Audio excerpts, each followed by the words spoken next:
I had spent my entire adult life in a relentless climb. By 54, I had reached a summit most only dream of, and I had descended with a calm sense of finality. The decision to retire wasn't about escape, it was about arrival. I sold the sprawling, high-maintenance house, the one filled with empty rooms and ghosts of board meetings, and found my new beginning in a place called Crestwood Pines. It was a gated community, a meticulously manicured enclave where the biggest threat was a stray leaf on a sidewalk. The promise was serenity. The reality was a slow-motion conflict with a woman who saw my simple existence as a declaration of war. If you are watching this right now, drop a comment, letting me know where you are viewing from. Kindly hit the like and subscribe to hear more real stories about family loyalty and betrayal.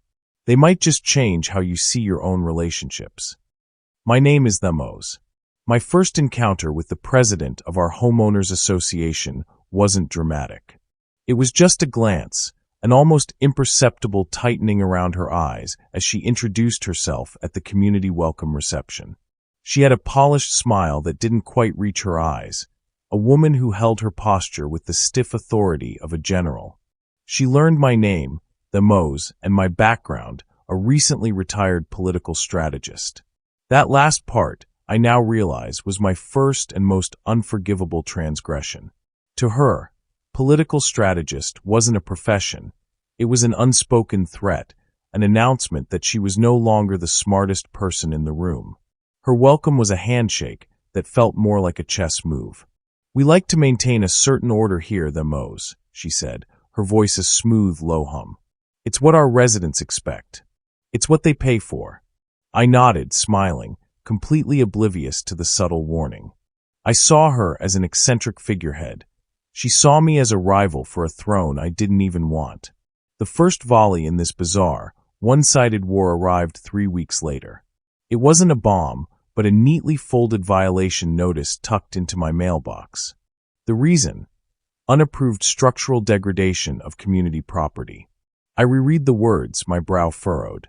I had no idea what it meant. I went outside and walked the length of my driveway. The concrete was smooth, a perfect, unblemished gray. I stepped onto the street, peering at the asphalt. It too was pristine. My neighbor, a kind-eyed woman named Evelyn who lived just across the cul-de-sac, was tending to her petunias. She saw my confusion. "That's the president's handiwork," she said, her voice a conspiratorial whisper. "She sees things no one else can." I showed her the notice. She sighed. "The pothole is a microscopic depression just past your curb."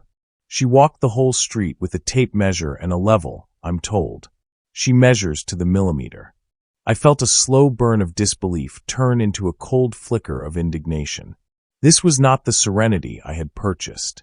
This was a petty fiefdom ruled by a woman with a magnifying glass and a grudge. The notice was not just a fine. It was a prelude to a conversation, a summons to her office for a review of the mitigation plan. I went, not out of fear, but out of a perverse curiosity. Her office was sterile, organized with a maniacal precision. She sat behind a large desk, a stack of binders neatly aligned, a testament to her administrative tyranny. She held the violation notice in her hand, as if it were a sacred text. "You see, Themos, this is what I mean," she said, tapping the paper. "People come here, they think they can do whatever they want. They don't respect the rules." She paused, leaning forward slightly. "Some people simply don't belong here." The words hung in the air, a perfectly crafted insult, a dismissal of my entire personhood. It wasn't about a pothole or a fine. It was about my presence. It was a line drawn in the sand, a cold declaration of her territory, and an outright rejection of me as a legitimate member of the community. Walking home from that meeting, I felt a kind of quiet despair settle over me.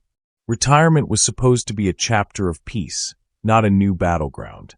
I had shed the burdens of my career, the complex machinations and high-stakes maneuvering, only to find myself in a new, absurd version of the same game.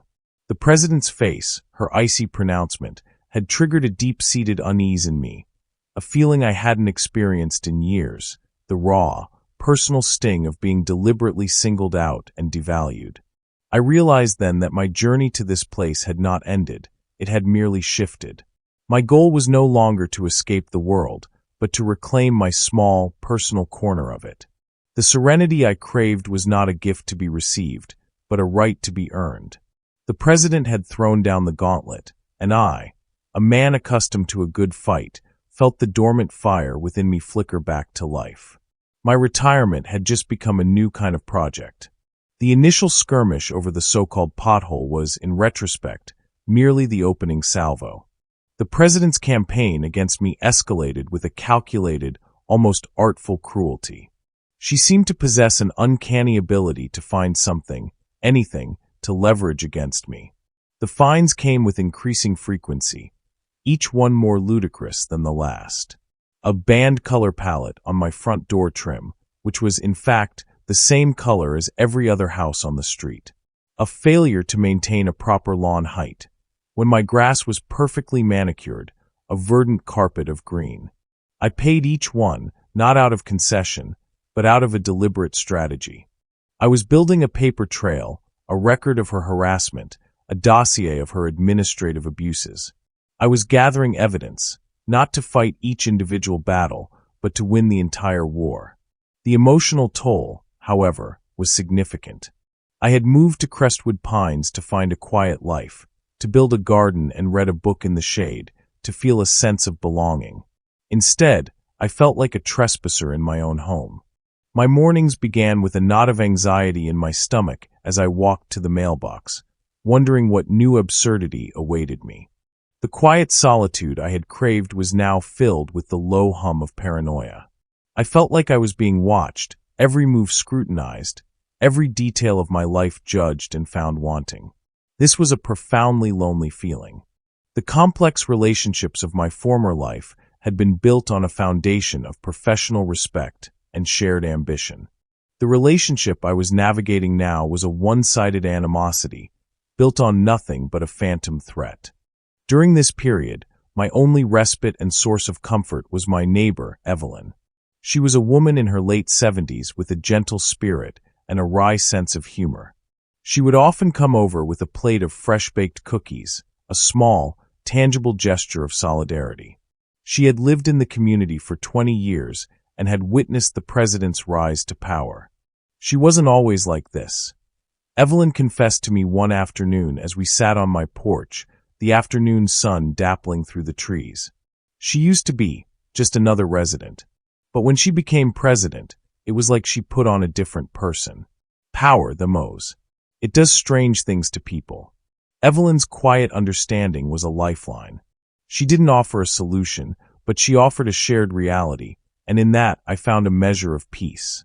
Our relationship, built on a mutual recognition of this strange tyranny, grew deeper with each passing day. She was a complex individual, full of both quiet wisdom and a deep-seated fear of the president, a fear she had learned to manage through years of quiet submission. I saw in her a version of the future I didn't want for myself, a life lived under a constant, low-level shadow. The breaking point arrived with a letter that was not a fine, but a formal cease and desist.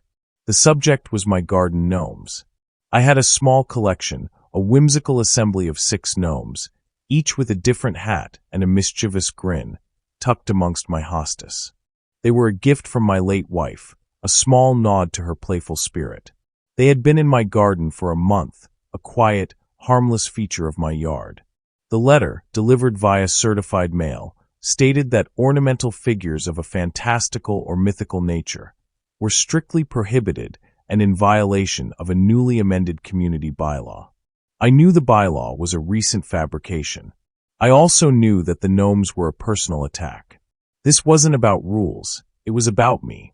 It was a deliberate attempt to erase a piece of my personal history, a piece of my late wife's legacy. It was an assault on my emotional sanctuary. The letter was the final push. I went inside and looked at the gnomes. They were just small ceramic figures, but in that moment, they represented my dignity, my right to a personal space, my memory. The president had crossed a line. It was no longer about a pothole or a trim color. It was about a deliberate, personal attack on my character and my sense of self. The anxiety and despair I had felt gave way to a cold, hard resolve. I sat at my desk and opened my laptop. My background in political strategy wasn't just about winning. It was about understanding the system, finding the weaknesses, and exploiting them.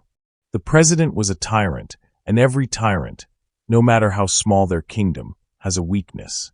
This was the moment I stopped defending and started planning. I would not just fight a fine. I would not simply resist the harassment. I would, in the methodical and patient way I knew best, dismantle the entire foundation of her power. The cease and desist letter was not an end. It was the starting gun. My research began not in a digital library, but in a physical one, tucked away in the back of the Crestwood Pines Community Center. The HOA archives were a dusty, forgotten repository of decades of meeting minutes, architectural committee approvals, and financial records. They smelled of stale paper and neglect. The president, in her meticulous and controlling way, had never bothered to digitize them, preferring the comforting, analog tyranny of paper files and binders. This, I realized, was my first stroke of luck. A digital trail would be easily scrubbed. A physical one was just waiting to be read by a patient observer. I spent my days in that quiet, stuffy room, methodically working my way through the boxes. I started with the recent history, the minutes from the president's tenure. I read every word, every motion, every tabled discussion. My initial goal was to find the bylaw she had manufactured to ban my gnomes. I found it quickly, a vague, hastily written addendum to the community handbook, buried in the minutes of a sparsely attended emergency meeting. I also found something more chilling, a pattern. Each new restriction, each new fine, seemed to be directly tied to a specific resident, a targeted campaign of administrative bullying. She had fined a woman for the size of her rose bushes, a man for the unseemly length of his wind chimes, and a young couple for the inappropriate placement of a lawn flamingo. The gnomes were not an isolated incident. They were just my turn on a very long and humiliating list. This discovery solidified my purpose. This was not just about my gnomes. It was about a community held hostage. The emotional depth of this period of my life was one of profound solitude. I was a man on a mission, and that mission was a secret. I would leave my house each morning with my laptop bag, a quiet lie of purpose, and return in the evenings with a head full of names and dates and figures. The days were long and monotonous. The only real-world interaction I had was with Evelyn, my neighbor, who would peer at me curiously from her porch. One evening, she saw the weariness on my face and invited me for a cup of tea. "You look like you're on a grand hunt, Themos," she said, her eyes twinkling. I smiled and demurred, keeping my cards close to my chest. I couldn't tell her what I was doing, not just for my own sake, but for hers. Her quiet life was under the president's oppressive thumb, and I didn't want to drag her into the crossfire. My resolve to protect her from my plans added a layer of complexity to our burgeoning friendship. I was fighting for her, but I had to do it alone.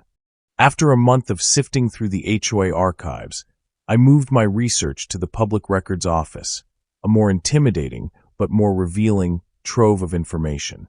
I had been following a hunch, a whisper from a conversation I had overheard about the president's mysterious second home that she never spoke of. Property records are public domain, and with a name and a few keywords, I found a trail of breadcrumbs. My search led me to an address 2 hours away, a small cottage in a remote, scenic area. I then cross-referenced this address with county tax records. It was here, in the cold, sterile environment of a government building, that I found the smoking gun. Hidden in plain sight was a series of delinquent tax notices, stretching back 5 years. The notices were all for the cottage. Each notice was followed by a line item, a settlement, a quiet payment made to avoid legal action. This wasn't a one-time mistake. It was a repeated pattern of property tax evasion. The total amount was substantial, a testament to her ongoing disregard for the very rules she so adamantly enforced on everyone else. The irony was breathtaking. The woman who fined me for an imaginary pothole and sent a cease and desist letter over gnomes was a tax evader, a hypocrite on a grand scale. The discovery was like a sudden, blinding flash of light in the dusty darkness of my research. The feeling of triumph was not just a professional one, it was a deeply personal victory. I wasn't just fighting a small-town tyrant, I was exposing a fundamental hypocrisy, a corruption at the very heart of the community. I had found her weakness. I was no longer a victim.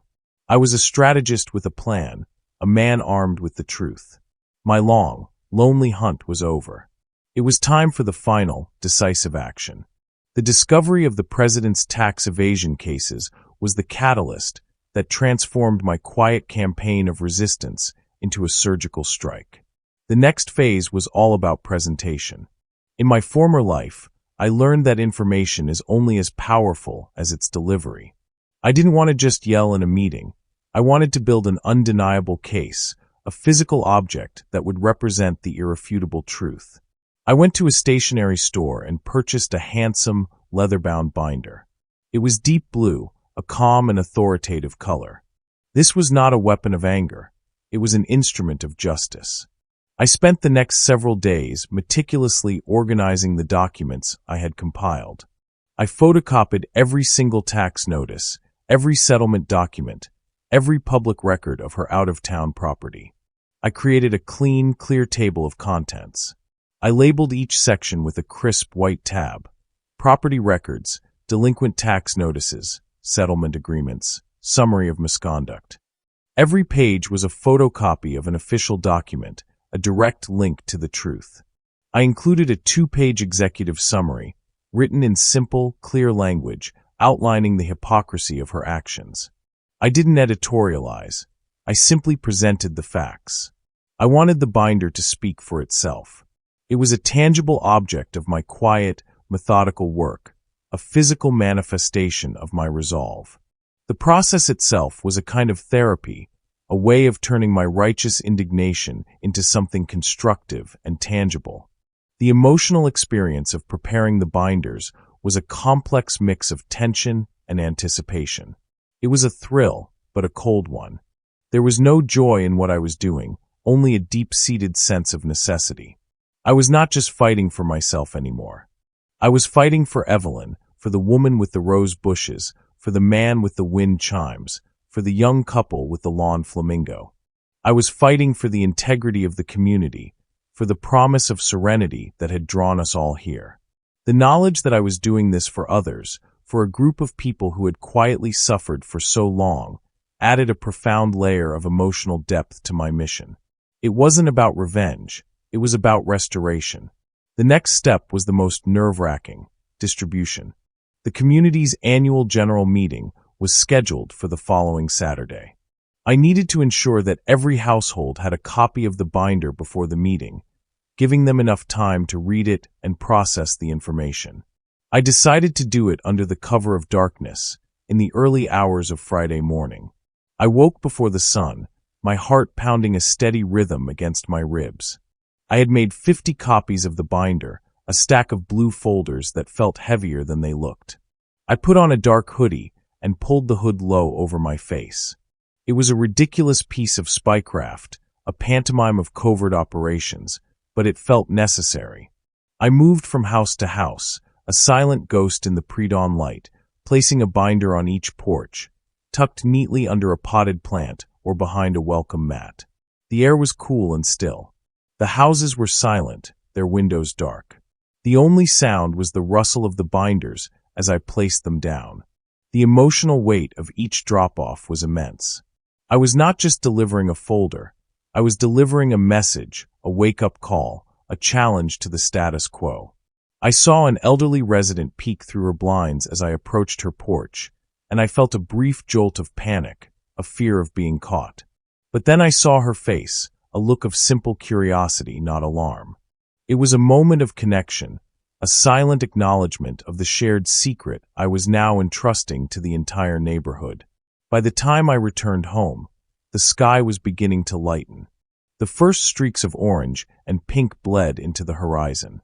I walked past my own front yard, past the little gnomes who had been the catalyst for all of this, and felt a profound sense of both dread and relief. The die had been cast. The truth was out there, nestled on 50 doorsteps, waiting to be discovered by a community on the cusp of a reckoning. My part of the work was done. The handsome binder, an artifact of my quiet, solitary struggle, was now a collective burden, a shared secret that would soon be out in the open. The confrontation was no longer just between me and the president.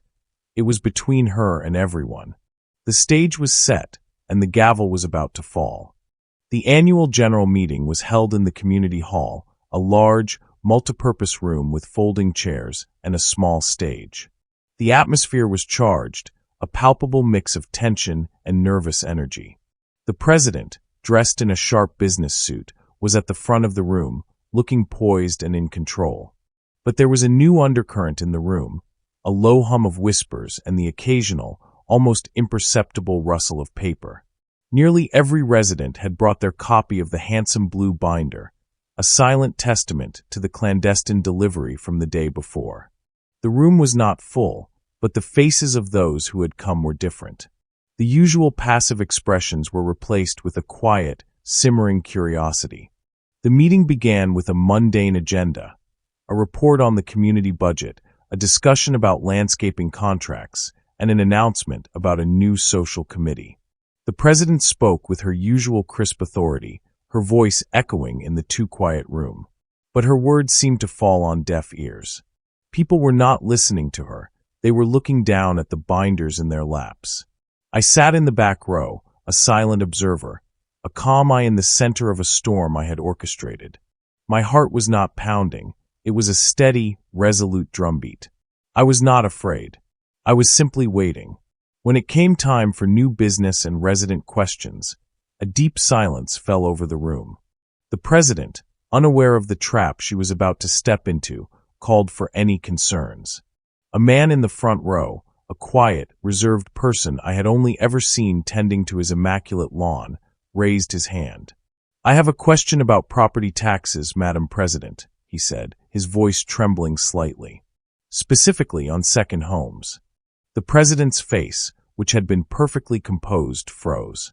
She tried to deflect, to dismiss the question as irrelevant. "That's not a community matter," she snapped, her voice losing its polished composure. This was the moment. The dam broke. Another person spoke up, then another. The whispers turned into a buzz. A woman stood up, her blue binder held aloft like a shield. "We have proof here," she declared, her voice filled with a righteous anger that had been simmering for years. "We have documents showing you've been evading taxes on a property you own. How can we trust you to manage our money when you can't even manage your own finances honestly?" The room erupted. The calm facade of the meeting shattered into 100 furious voices. The silence that had held the community captive for so long was finally broken. The president tried to regain control, to shout over the din. Her face was flushed, her composure completely gone. She pointed at me in the back of the room. "This is a smear campaign, a lie created by a disgruntled new resident. He doesn't belong here," she screamed, her voice shrill and desperate. The words that had once felt so sharp and personal now sounded hollow and pathetic. But no one was listening to her. They were looking at the binders in their hands, at the clear, undeniable evidence. Evelyn, my quiet, resilient friend, stood up, her hand shaking as she held her binder. "We all feel that way, don't we?" she said, her voice small but firm. "That we don't belong here, not while she's in charge." A chorus of murmurs of agreement swept through the room. The moment of truth had arrived. The neighbors, united by a simple, undeniable truth, demanded her immediate resignation. The call was a unanimous cry for justice. The gavel, that symbol of her power, lay silent on the table. She looked from face to face, from the man who had asked the first question to Evelyn, her eyes filled with a raw, panicked desperation. She saw in their eyes not anger, but a profound and absolute betrayal. The power she had so carefully constructed was crumbling before her very eyes. She did not speak another word. She simply stood, gathered her papers with trembling hands, and walked out of the room. A resident, a man with a kind face and a calm demeanor, walked to the front of the room, and picked up the gavel. He looked out at the room full of people, a quiet sense of victory and relief washing over their faces. He rapped the gavel once, a single, sharp sound that echoed in the silent hall. It was a sound of finality. A new chapter had begun. I walked home, the setting sun casting long shadows behind me. As I approached my house, I saw them, my 6 garden gnomes, nestled amongst the hostas, their little mischievous grins a silent testament to a battle won. I was no longer a stranger here. I was home. The peace I had sought for so long was finally mine. Thank you for spending your time with my story. Feel free to share your thoughts or reactions in the comments. I'd love to hear from you.